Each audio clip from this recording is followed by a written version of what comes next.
we have our best player of this ball game, EJ De Guzman, with 29 points from the DA Food Masters. Congratulations, you're the first team na papasok dun sa ating semifinals round. EJ, masasabi mo ba na yung confidence nyo going into this ball game is because you have the championship experience already from last season? That's why you were able to handle the pressure very well, considering it's a knockout game today. Yes, kasi yung championship experience namin, yun yung, yun yung nagpadala sa amin dito sa... Nasaan kami ngayon? Ngayon, nanalo kami quarterfinals. And para makuha syempre yung confidence namin, we really work hard sa ensayo.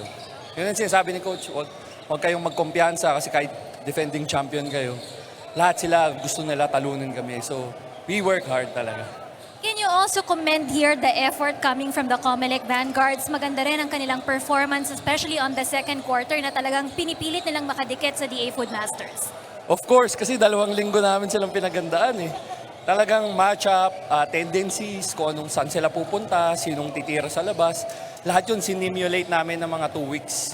Tapos sabi namin, may advantages kami, medyo malalaki kami, tapos same kami tumatakbo sa kanila. So, we really use that advantage yung sa first quarter. Kaya ganun yung nangyari, tinakbuhan namin.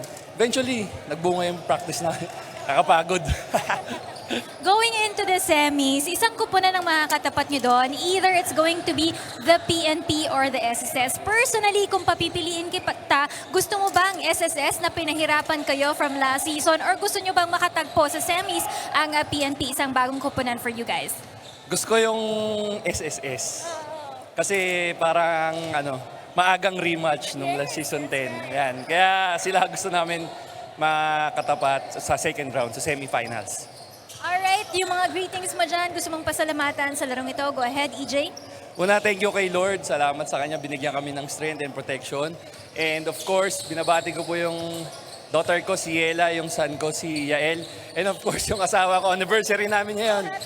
12 years na kaming, wedding anniversary, pero high school pa kami kasi. So, Isela, I love you. Nandiyan ka. Ayun. Thank you.